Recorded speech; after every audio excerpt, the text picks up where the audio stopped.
Yay! What is up, everybody? Welcome to Ginger Runner Live, episode number 205. 5 past 200. Every week, it doesn't get any better. Apologize. Oh, doesn't? Well, it does get better. I love you very much. Just saying that, once we hit 200, it was like time just started to slow down. It really completely.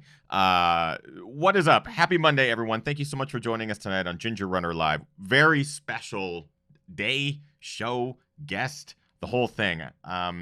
Today was like really, really big on many levels. We're going to talk all about it on the show today. A movie that I made over the last month, but it's been in the works for much, much longer than that.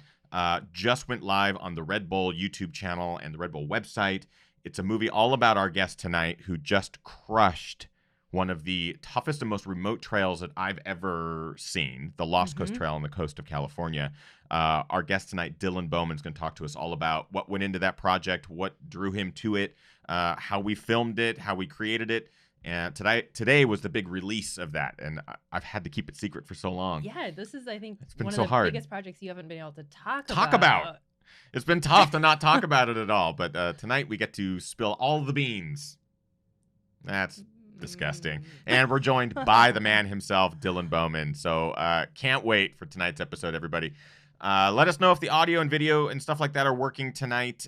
We had some peaking issues last week, and I think I got that dialed in, but keep us posted in the chat room. Of course, Kim will be in there. So sit back, relax, everyone. Ginger Runner Live, episode number 205 begins now.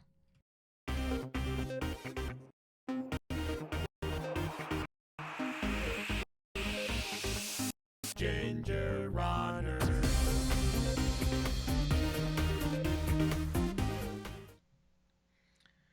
Yay! What is up, everybody? I think the video is now going to catch up with the audio right now. There it is. Still figuring that out. I think my computer needs to be replaced. Regardless, welcome everyone to Ginger Runner Live, episode number 205. Big episode tonight because today we the world review. What am I trying to say? The world premiere of a movie that I've been working on for over a month. The world revealed itself to us. We learned so much about ourselves today. No, the world premiere of a movie that I've been working on for the last month with our guest tonight finally made its live debut on the Red Bull YouTube channel, Red Bull's website.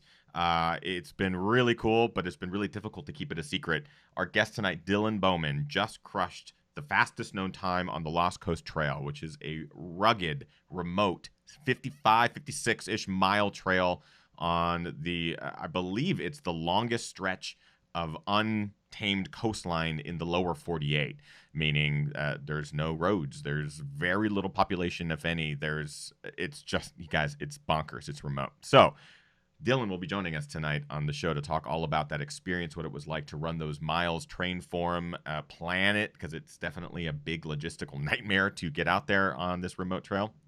But I'm very excited to have him join us tonight, and we can talk all about the movie that is now live on the Red Bull channels and stuff like that. Before we get into the show, of course, I'm Ethan, the Ginger Runner, your host, and I'm joined by Kim. And as always, I'll be in the chat room. So you guys, if you have questions for our guest, we are live. So you can ask questions, pop them into the chat room, and we'll be asking Dylan questions throughout the show. Totally. That's part of why we like to do the show live, is because you get to interact with our guests every single week. And tonight is going to be a good one. Dylan is one of the kindest, most badass athletes that we've had on the show before. He's back for tonight's episode, so it's going to be great. There's already people talking about elk in the chat room, so I think we're going to be able to spend a good 5 or 10 minutes talking about elk alone. Dylan saw some. Let's just say some, meaning a lot. Before we even get into introducing our guest and to get into the show, we have some people that we need to thank. Of course, all of our Patreon supporters who continue to help this show happen week after week. 3 in particular at our top tier level, Chris Lee in Hong Kong.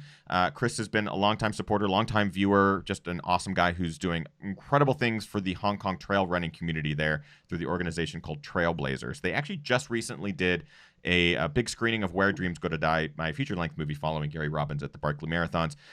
They raised over $10,000 for a local charity there for at-risk youth, which was amazing. So big shout out to Chris and for his support here of the show. Brian Sands, longtime viewer and supporter as well, ran his very first marathon in last October. is on this amazing journey, getting fit and logging the miles. He's currently training for his first 50K. We're going to be following along with that over the coming episodes and stuff like that. Brian's one of the nicest guys out there and a longtime supporter. So thank you, Brian. And finally, Rick Bjarnason and the team at cheekymonkeymedia.ca. They're a web design company. They do a lot more than that, but they are currently redoing the Ginger Runner website because it sucked. I created it about 4 years ago and kind of forgot how to code after that. So as things, you kind of said it and forget it, but it wasn't one of those things. It wasn't. It definitely was able to do its job for a while, and then it wasn't. So Rick and his team at Cheeky Monkey Media are redoing it. It's pretty badass. I'm excited to unveil it here in the coming probably month. I don't want to put a time stamp on it because they're going to be like, no, it's going to take 32 days. But we're going to be able to unveil that here real soon. And he's an ultra runner himself, training for Fat Dog and Sinister 7, some pretty big ultras. So Rick and his team, big thumbs up to them. Okay. You've been so patient. Our guest tonight just set the fastest known time on the Lost Coast Trail, a 55-mile rugged, extremely remote trail on the coast of California. Without any further ado, let's welcome to the show our guest. Welcome back to the show. He's been on the show a number of times, but tonight I'm really excited. Here he is, Mr. Dylan Bowman. Yay! What's up, man? Hey, guys. Hey, Ethan. Hey, Kim. Hey, welcome Ginger back. Runner Army. It's always good to be on the show. I appreciate it. And I hope everybody checked out the video today and couldn't be more excited about how it turned out. And so thank you, Ethan, for all your hard work. And I hope everybody enjoys it. So just some context. Can you kind of explain what is this video? What went live today? Tell people a little bit about this project that we got to work on for the last couple of months.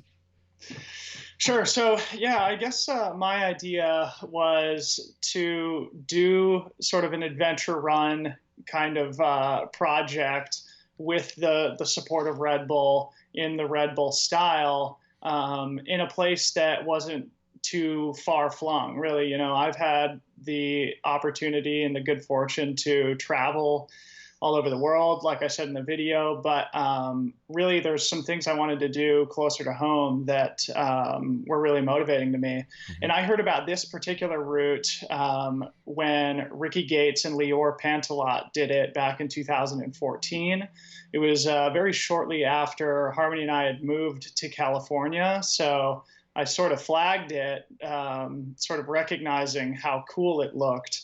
And of course, Lior is a prolific blogger, and he creates lots of really interesting, unique, beautiful routes all over the state of California. And so this, I think, was kind of the brainchild between two of the great visionaries in the world of running adventures. And so I was super, super excited to do it myself. And so it was a confluence of Ricky and Lior's precedent and the opportunity to do something with you and Red Bull, and it was the perfect thing to do, really. So I was really, really happy to get it done.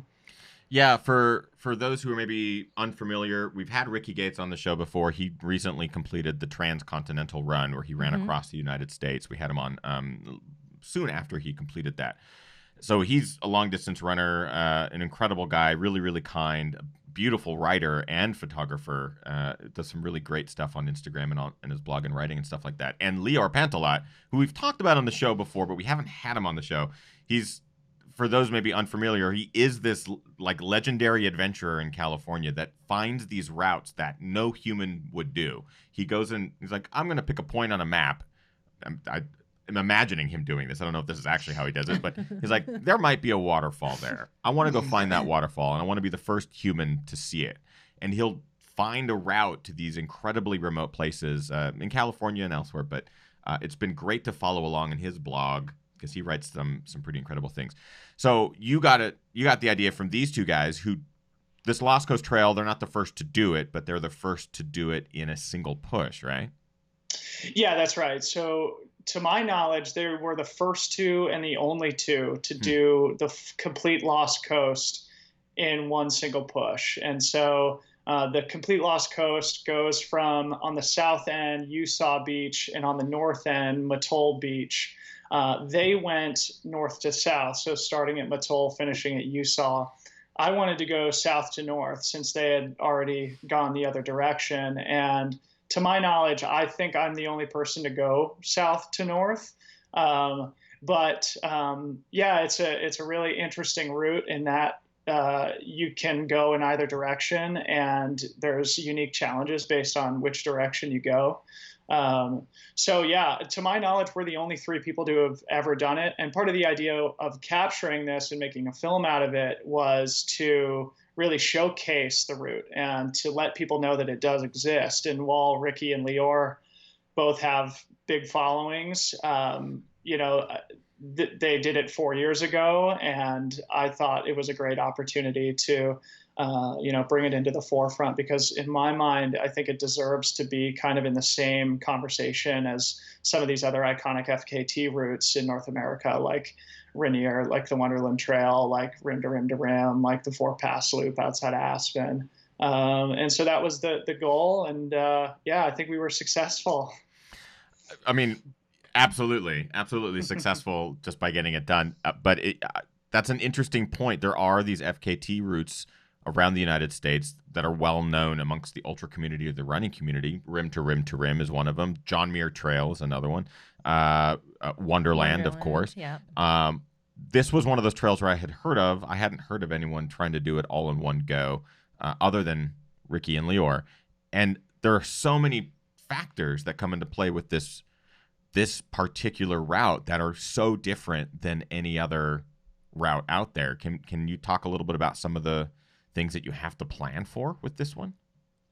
Sure. Yeah. So I'll kind of tell you about how I approached it based on the direction that I went and using the information that I got from Ricky and Lior's run in 2014. So you can kind of think of the run as two very distinct halves.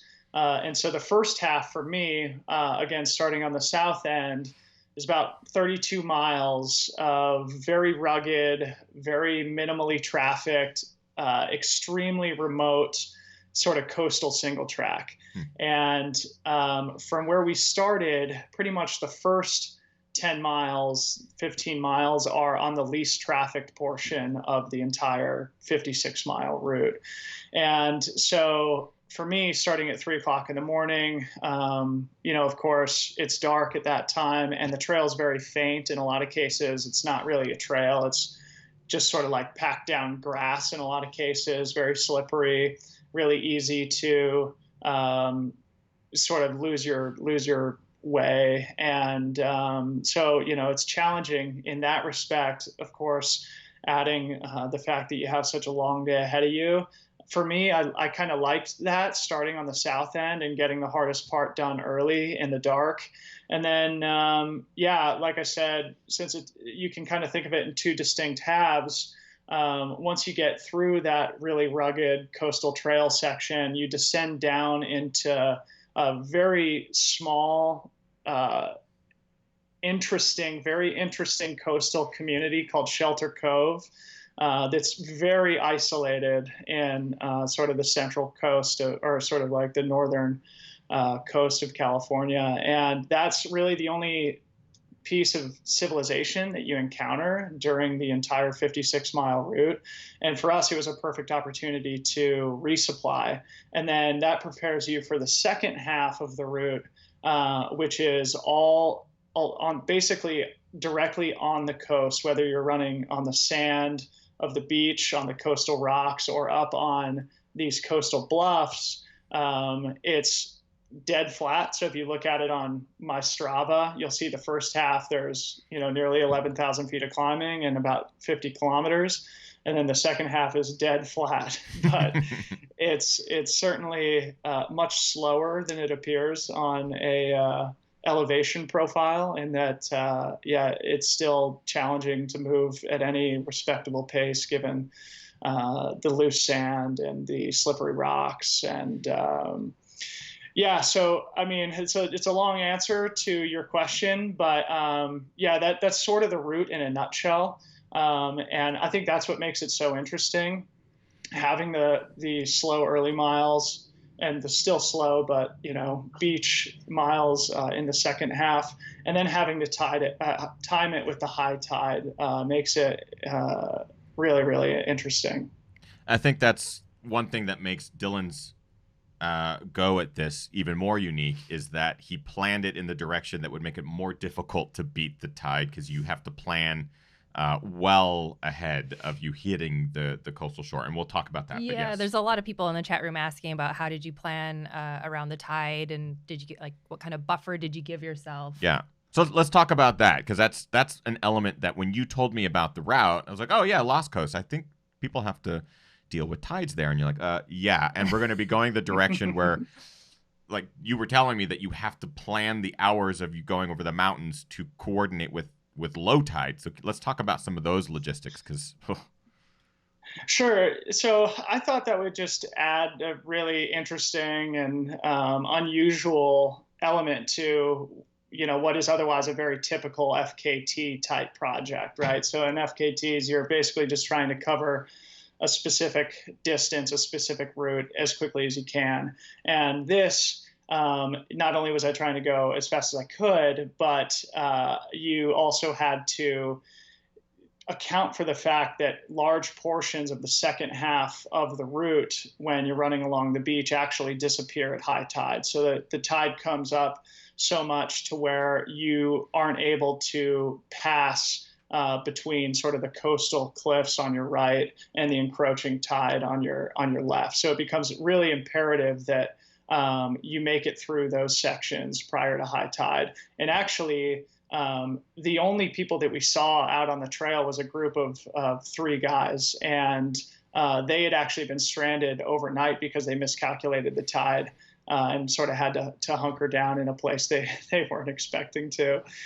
So it added like another challenge, another variable to account for. And luckily there's good resources on the internet. So they have really good predictors of when the high tide's going to be and when you need to clear these zones. And so from there, it just became a plan of, okay, well, how fast do I think I can go on this route? And, how early do I want to start? And how close am I willing to cut it? And we pretty much, basically we budgeted about 11 hours and 10 minutes. That's pretty much exactly what right on the money. Yeah. So we couldn't have been much slower than we were, because the last section that we needed to clear was starting to get a little spicy when we went through there. So it was pretty entertaining, and certainly kept us on our toes near the end of such a long day. Before you arrived at Shelter Cove, and we can talk about the specifics as we go through the actual run itself, but I remember when we got to Shelter Cove, we were like, oh, Dylan's not supposed to arrive for another hour and a half or something. So everyone goes back to the hotel. Meanwhile, I'm just kind of sitting out, like, oh, I'm gonna see if I can get some photos of this cliff and this view and stuff. And Dylan just starts crushing down the road. I'm like, oh my God, Justin, drive! We were like driving down the hill, and Dylan's just flying down this hill. And after you left Shelter Cove, we looked at this map that had the tide timetable, and sure enough, I started doing the math, and I went, oh no. They were like an hour off of whatever timetable. There's different timetables for the tides, I think, out there on the internet. There's one that's probably like the Farmer's Almanac, and then there's one that's posted on the Lost Coast sign, and the times weren't quite right. And I didn't want to scare you when you came in, but I also didn't have a clue. I was like, of course Dylan knows what he's in for. But as you left, I remember looking at that tide chart going, this is going to be close. And some of the footage that came back from Ricky and stuff, it certainly looked close. Amelia Boone is in the chat room. I want to mention this too. She's like, apparently there's no woman's FKT, so perhaps something needs to happen, says Amelia. I would fully encourage her to go out and do it, especially being close enough here in Northern California. It's the ultimate single day push, I think. Yeah, I think the adjectives that came out of your mouth at the end were just that. It was like, that was the ultimate runner's day. That was it. which I think is pretty amazing. We are live. We got questions from the audience. Kim has pulled a couple aside here. Let's get to those, and then we'll start going through the play-by-play. Yeah, there's a question from Amber and also an add-on from Scout in the chat room. Amber asked, it appears in the film that there were times that the trail was not easy to find. How did you stay on course? And Scout added, did he have a GPS file uploaded to be sure he was staying en route? It's easy to get off track out there. Yes, really good question. And this, I think, comes down to the issue of safety, which I think is really important for a route like this that is so remote. And so little trafficked. I did have the GPS route uploaded into the Gaia app on my iPhone. And for those of you who don't know the Gaia app, absolutely check it out. I mean, it's I've awesome. used it. I've used it all over the world. I've used it, in situations where I may have ended up in a kind of a tricky situation had I not had it. So definititely check that out. And so good basically. Shot. Yeah. Sorry, I was showing the camera there. Yeah, Gaia, look at this. Yeah. It's worth it. It's I think it's $20 a year or something for the, the premium or maybe just the standard app, but it's fully worth it. And so, yeah, there was many times really, mostly exclusively really in the first 15, 16 miles of the route where it was really challenging to follow the trail. Either it disappeared or it wasn't quite clear which direction I needed to go. There was a lot of stream crossings, and often that's a tricky point at which you're not really sure which way to go, because when you cross, you're not sure if the trail is going to go up the hill, down the hill, kind of traverse along the hillside. So yeah, I used the app. I had the GPS file downloaded on my phone. So if anybody who's listening wants to go and do this route, feel free to drop me a line, and I'll be happy to email you my GPS file so you can go make sure you're on the right track as well. Safety for sure on this one, because it has those added elements that are predictable to a point. And I mean, sneaker waves too. That's something that you and Ricky specifically talked a lot about, how there are the elements of sneaker waves that can, despite the low tide, there are waves that come in all the way to the coast, all the way to the cliffside, that can do some serious damage. Keep going. I was just going to say, we also have Justin Sund in the chat room, who was responsible for some of the photos that you've been seeing. Yeah, I posted, we just kind of went through a slideshow there on air, and that was the handiwork of a good friend, Justin Sund, who joined us on the adventure to snap some of the shots. And it's hard to look at those photos and not want to go back and try to relive it, because it was such a blur. It was such a quick moment in time. Let's talk a little bit about just that, because looking back, you're like, oh man, all this work and all this travel and all this driving, but it was a really small sort of trip. For you, what were some of the things that you had to go through to plan the logistics before even showing up on the first day? So that's what I'm curious about, some of the logistics. Sure. And hello to Justin as well. Hope he's doing well. But the logistics were not overly complicated, but certainly there were some things that I think are important to point out. Obviously, first and foremost, checking out Lior Pantalot's blog from when he did the Complete Lost Coast with Ricky. So if you just Google his name and Lost Coast, I'm sure it'll come up. That was my main resource of information and main beta to follow when planning how to tackle the run itself. Obviously, being good friends with Ricky too allowed me to communicate with him and ask questions. So that was really important for the planning process. Also, while we're on the subject of great photos, and Justin, Lior took a bunch of, he probably has 300 up on his website as well. And they did it on a day that was crystal blue sunshine, where we weren't quite as lucky, but it gives you a good idea of just how majestic it is on a beautiful California sunshiny day. And then obviously, the other part of planning and just making sure I was as prepared as I could be was to actually check out the route a little bit. So my wife and I actually went up to the southern end of the route and did some running out of Usaw Beach on that section that is very lightly traveled. Unfortunately, that didn't really help me too much as I became disoriented by running it in the dark a few days later. So I didn't really remember the way. So I was able to do a little bit of recon both on that section and then a little bit outside of Shelter Cove in either direction. But that was pretty much as much logistical planning as I did. But luckily with the internet, there's enough information out there to where it became actually pretty easy to conceptualize.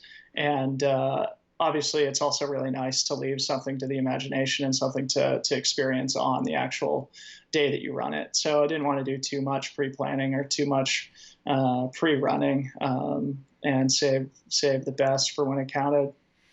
So let's talk a little bit about just let's kind of walk through this day then. You started super early. Let's start there. Yeah, so we all camped out at Usaw Beach on the southern end, and it's a really amazing, cool little campsite. And we had a great little crew there, having a little bit of a bonfire and a barbecue before turning in as early as we possibly could. It was pouring rain all night. Yes.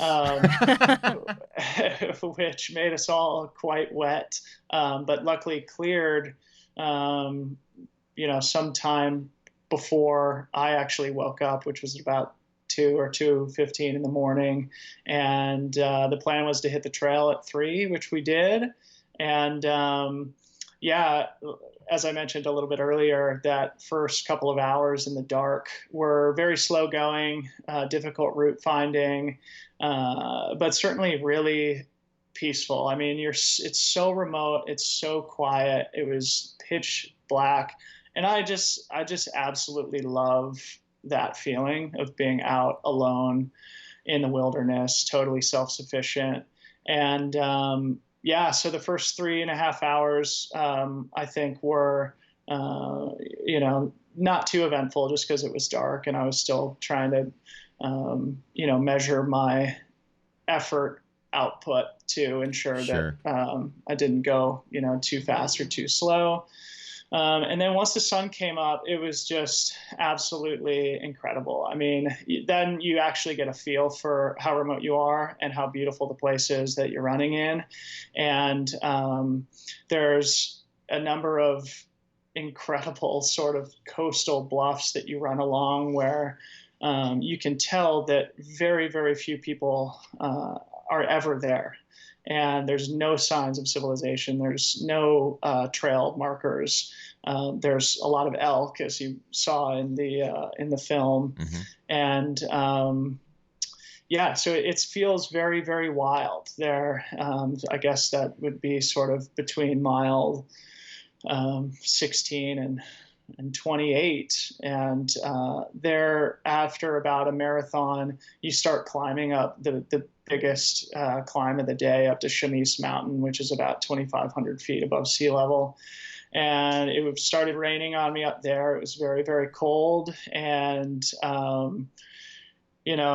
lot of overgrown trail, a lot of down trees. So it's not like a perfectly manicured trail like you'd expect to see in Northern California. Yeah.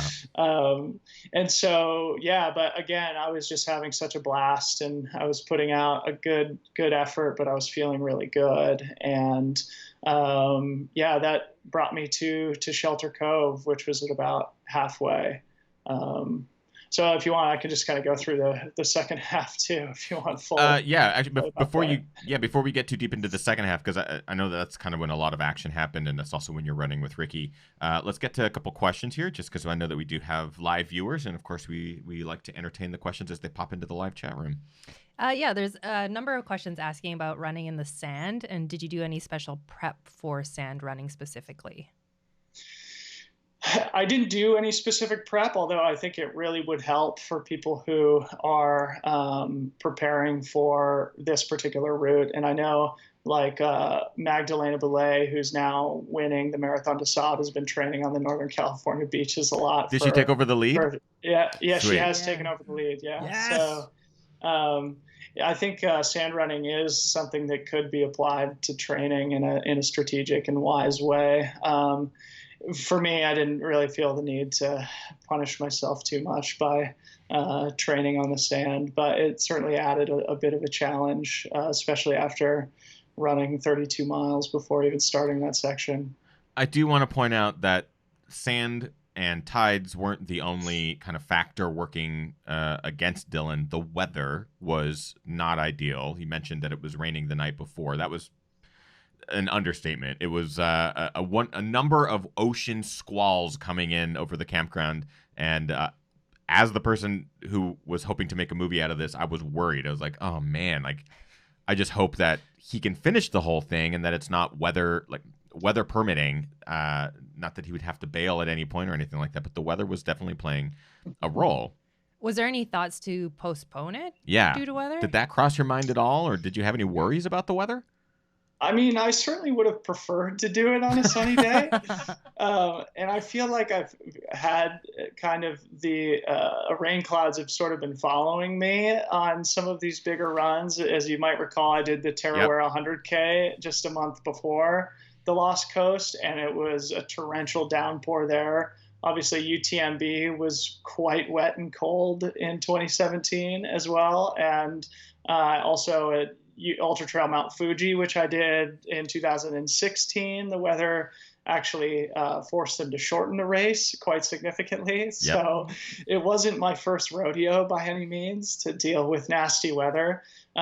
I think we were all operating on schedules that sort of required us to get it done on a particular day. And so we had to deal with the circumstances that the day threw at us. Certainly it added a little bit of an extra challenge, but I think it also created a really cool vibe for the film. And, you know, it was, again, you know, something that makes me want to do it on another sunny day, because I know parts of it I missed, whether it was because I was started in the dark or because I had my hood up and was just being blasted by rain. So yeah, there's some footage that did make the final cut of this version of the movie that's on the Red Bull channel. There will be a director's cut, which I think is pretty cool. Red Bull's like, yeah, do a director's cut. That'll be on the Ginger Runner channel in a couple of weeks. And that's when I get to show some of the footage that Dylan shot that wasn't in the final cut, where you get to the top of Chemise Mountain and there's no view. Normally there's I imagine a beautiful view, but you're in a cloud. You're at the top and just like, not much of a view. I'm at mile 25. All right, let's go downhill. But, you know, your stoke level never dipped, which is, I think, pretty great. Let's get to one more question and then we'll move into the beach section, which I think is fascinating. Yeah, Jesse Palmer asked, Dylan, what was the lowest point of the run for you and how did you come through it? To be honest, I had a pretty darn good day. Obviously, there's peaks and valleys when it comes to your overall energy and how much you're enjoying it. But to be honest, like, I was having such a blast, especially in the first half. And that enthusiasm was pretty much with me the entire way. I was never kind of contemplating, why did I sign up for this? Or, you know, maybe I should turn around or anything like that. I would say that the most difficult point was when I was with Ricky Gates on the beach section, and it started really almost snowing on us on the beach.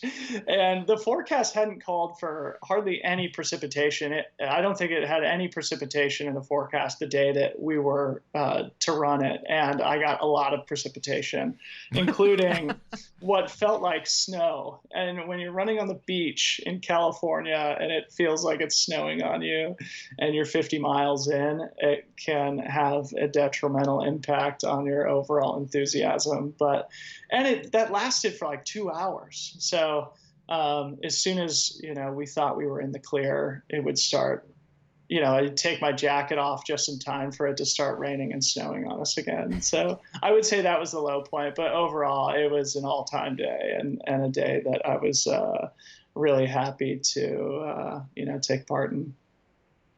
It was interesting to look back at the footage, because the footage comes in, there was multiple cameras that we had working to document as much as possible. And there's shots that are almost separated by like 2 minutes where Dylan's in a Dylan's in his jacket and his hoodie and he's just soaking wet, and the next one he's in like a t-shirt running looking totally dry, and then the next one he's back in the hoodie. And I'm like, it's the weather. The weather would like dump on you and then stop and get hot or warm and then dump on you and then snow on you, and then it was crazy. The weather was just, every cove was a different climate, it seemed like. So let's talk about the beach section. So you roll into Shelter Cove, which is kind of the midpoint, and I like that you refer to it as an interesting town. I think that's the best description of it. I guess let's talk about that first. So California, you mentioned it in the long movie that a lot of people consider California just full of traffic jams and big cities and that sort of thing. But there are large swaths of this state that are fairly remote. The Lost Coast, did you feel really remote out there? Yeah, sure. So I guess it is important to kind of talk about what the Lost Coast is, and for those who haven't seen the film yet, basically, it's a section of Northern California coastline where they had to divert the highway inland. So Highway 1, as most people know, runs pretty much the length of the entire state of California from Mexico to the Oregon border, pretty much. And as they were building the highway, they came to this section of the coast that came to be known as the Lost Coast and realized that it's just too rugged. We can't build this coastal highway through such a rugged environment. And for that reason, they sent the highway inland towards the town of Leggett and Garberville, for people who are familiar with Northern California. And then it travels inland for several miles, many miles, until it sort of takes a left-hand turn to go back towards the coast at a town called Ferndale. So between Leggett on the south end and Ferndale on the north end, it's just a section of California coastline that's completely cut off from car traffic, and therefore very, very remote. I mean, honestly, it feels like you are in Alaska or, northern Canada or something like that, and that there's hardly any sign of civilization. Where there is trail, it's often difficult to follow. It's not marked very well. And there's no people out there. I mean, as I sort of mentioned in the film, we only saw one group of 3 guys who were walking together on the beach. And that was the only people that we saw in 11 hours of running. And for the state of California, where, there's people seemingly everywhere, it's quite a unique California experience, and really something that I think makes it incredibly attractive to trail and ultra runners, because we are drawn to these types of really remote and beautiful places. And oftentimes they're not as far away as we think they are, particularly for those of us who live here in Northern California. So yeah, that's the Lost Coast. It's a really, really interesting section of incredibly remote coastline that is that way because of this highway and the circumstances surrounding it. Yeah, and kind of what we're talking about with this Shelter Cove city is the only real civilization along the entire 56 mile route. And it's quiet, it's out there. It takes hours just to get to this place, hours of windy roads through the mountains, and the roads are often washed out, trees are cut across them. It's just crazy how remote this is, and it's in California. It's beautiful, it's gorgeous, but it's just crazy to think of how deep we were and outside of civilization. That being said, you arrive at Shelter Cove, essentially the halfway point. It's a little bit beyond the halfway point, but you've already done all the big climbing, all the big mountains. You descend into Shelter Cove with a pretty good steep couple-mile descent. But the next section is this beach section. There's a question in the chat room about you arriving early. So let's talk a little bit about that. You arrived before schedule. Yeah, Amber was asking, did you wait around for a long time for your crew to show up? Yeah, so Ethan and Justin came driving up the hill. So we were just taking photos, thinking that we had time. So the last couple of miles into the town of Shelter Cove, you actually come out onto the single road that services the entire town. So you come off of Chemise Mountain, which is the high point, and onto this road, which is the only car accessible road into Shelter Cove. And so I was running down the last couple of miles to our planned meeting place when I saw Ethan and Justin. And I think they were a little surprised to see me so quickly. Yes.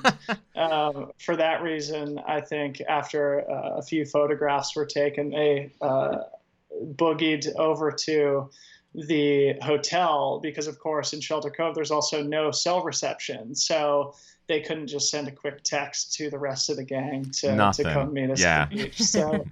So I ended up at the beach with Ethan, and we got to just hang out and, relax for a few minutes. So I think I was there maybe a total of 15 minutes at the most. And, but again, it was no drama, no stress. It was kind of nice to have a little bit of a break and to BS with Ethan a little bit as we waited for them. And then, Ricky and I set off from there to tackle the beach together. Yeah, it was really awesome to see. Oh, wait 1 second. I actually have the photo. Let me just resize it here. Give me 1 second. So this is the photo of Dylan basically crushing the downhill into Shelter Cove. I don't know what pace you're going at here, Dylan, but it's probably 3-minute miles. It's basically where Justin and I caught a glimpse of Dylan and we're like, oh my God, we had to race down to the actual place for the aid station. But yeah, you didn't end up waiting too long because your crew wasn't too far away, but there's no cell signal. But yeah, there's no cell signal at all during the entire thing. I think you got some blips along some of the trail, like satellite blips that you were able to text some location stuff. But other than that, there's no real way to communicate if you have a big party. So at this point, you do arrive a little bit early. The crew joins you. You refill on liquids and fuel and stuff like that. At this point, you're also picking up Ricky. So let's talk about Ricky's involvement in this project, which I think is pretty cool. Sure. So as I mentioned, Ricky's a good friend of mine. I've known him a number of years since we both lived in Aspen, and he's always been somebody I really look up to and admire. And I really just love how he approaches the sport. I love his style. I like to describe him as the Jack Kerouac of trail running, and that he's very artistic. He's got an eye for interesting projects. And so I heard about this route because Ricky and Lior had done it together.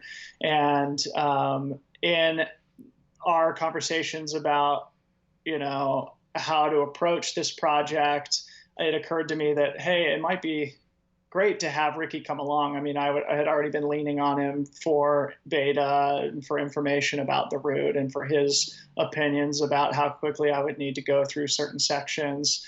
And then, knowing the fact that he's handy with a camera and that he's a good friend and an interesting guy, I felt like it was only right to invite him along for the adventure. And so Ricky and I set off onto the beach together there, and I was really happy to have him for that section. Of course, I was pretty tired, and it made it a little bit easier to kind of at least mentally approach those last 25 miles. That's how Ricky came to be part of the project. And I'm really, really excited that he was able to. And he wrote a great little blog about the trip that accompanied your video that's up on the redbull.com blog. And he also made it part of his FKT belt buckle project. So for those who don't know, Ricky kind of came up with this idea of having belt buckles to pass to FKT holders on some of the most iconic FKT routes in North America. And it's a great idea. I think it's a great way to foster competitiveness, but also community in the FKT movement, in that when you get the record, you have this cool belt buckle and you can be proud of it. But then when somebody breaks your record, you, in the spirit of good sportsmanship, then pass the buckle on to the next person. And so Ricky has this for a number of different routes, you know, the rim to rim to rim, the 4-pass loop, I think the John Muir Trail, Wonderland Trail, things like that.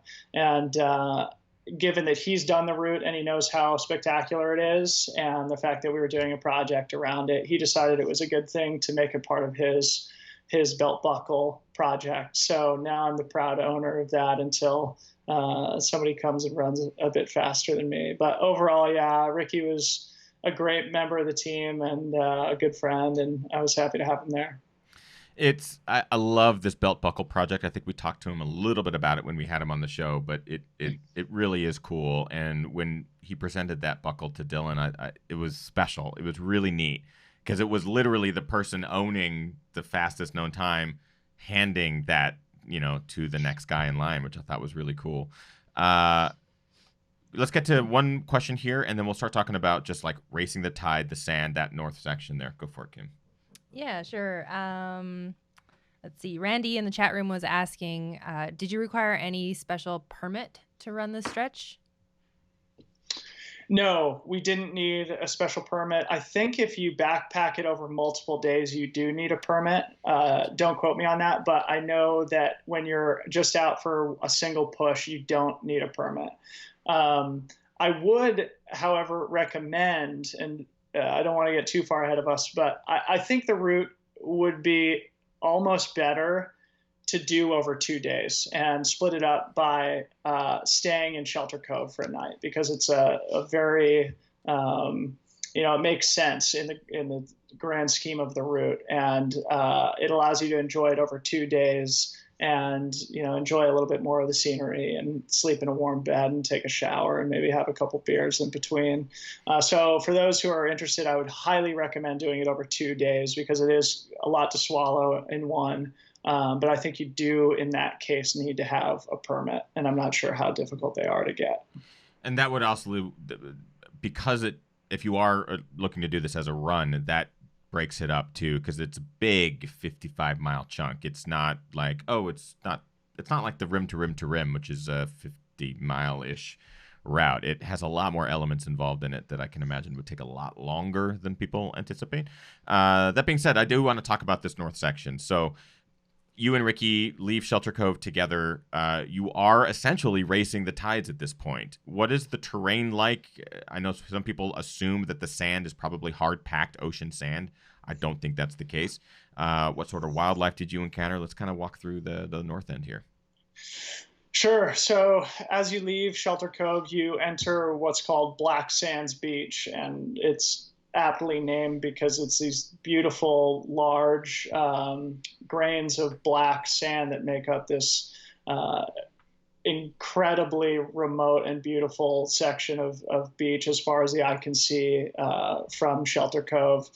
And of course, when you're running on the beach, the challenge is obviously the softness of the sand and finding the right line. And so you may find like a seam in the sand that you think is sort of a harder packed line, and then 5 steps later it's kind of soft again, and so you're constantly trying to swaying back and forth looking for the hardest bit of sand that you can find, so that you aren't expending energy sort of sinking in. But there's lots of streams coming down from these huge, the King Range Wilderness there is north of Shelter Cove, and it's these really big 2,500 through 3,000 foot coastal mountains that make up the King Range. And of course there's streams and rivers that are running down from the tops of every single one of them, and so you're constantly crossing these streams that are pouring out into the ocean. So it's good for water purposes. So for people who are doing this in a single push, there's lots of clean drinking water. Of course, it's still probably smart to treat your water, but then there's long stretches where you can kind of sneak up onto a coastal bluff. So it'd be sort of a grassy ledge just above the beach where there's actually a trail, and you can pick up the pace a little bit. And then, you're basically just running along the coast for nearly a marathon, and it's really incredible. I mean, it may sound boring to some people, but there was wild water. I mean, the waves were huge. The mountains to your right are enormous. The beach is absolutely gorgeous, and there's nobody around, and you truly feel like you're alone and out there.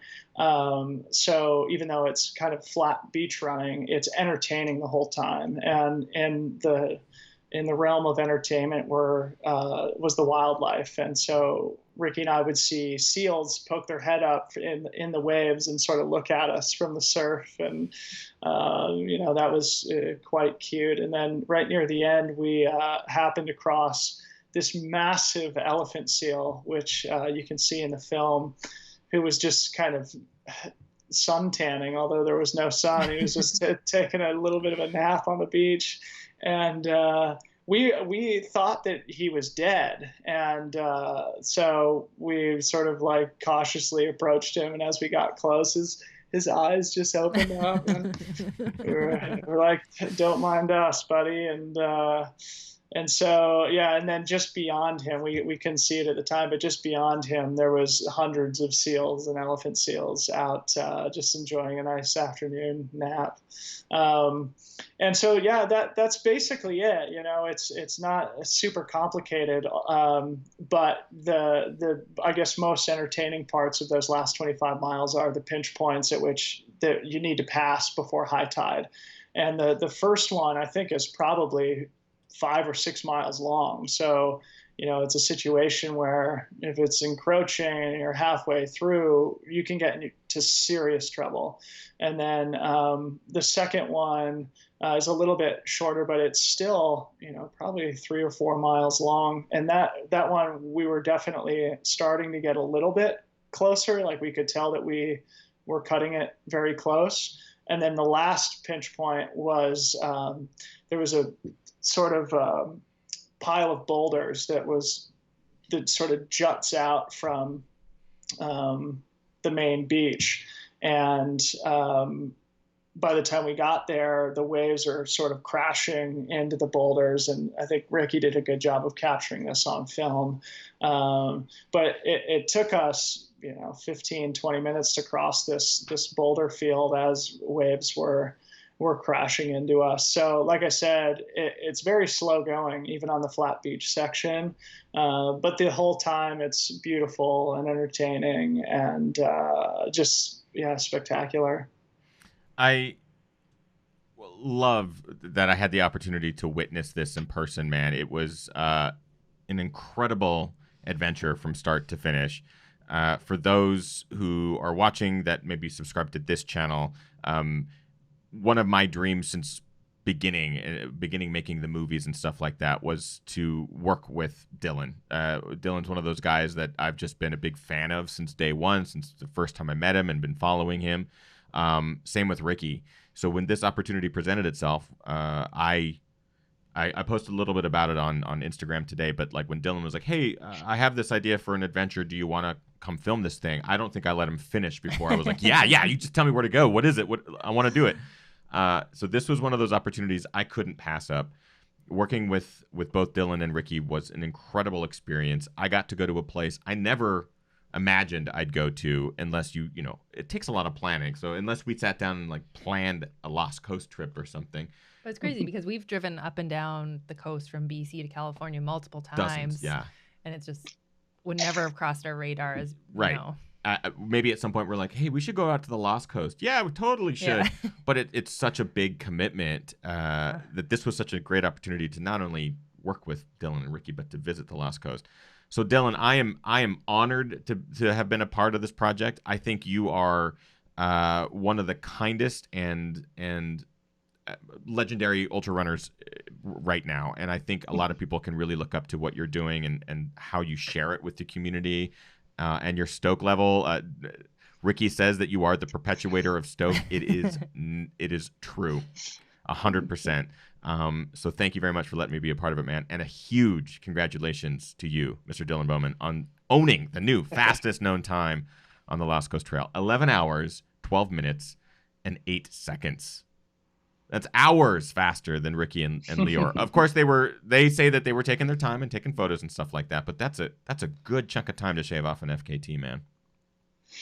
Yeah, well, thank you so much, Ethan. I really appreciate the kind words, and it was also a dream to, be on, the other side of one of your films, and I can't stress enough how often, no matter where I am in the world, the member of the Ginger Runner army will come up and say, hello, I saw you on Ginger Runner Live, and, good luck in whatever I'm doing. And so I appreciate you. I appreciate what you guys do, what your audience brings to the worldwide running community. It's a really cool thing. And I was really psyched to be part of one of your projects. So thank you so much. Yeah, man, absolutely. And again, for our live viewers, for people who maybe are watching this in the archive version, Dylan is one of those athletes that is at the top of the game. He's winning races, he's crushing FKTs, but he's also one of the most approachable dudes. So if you do see him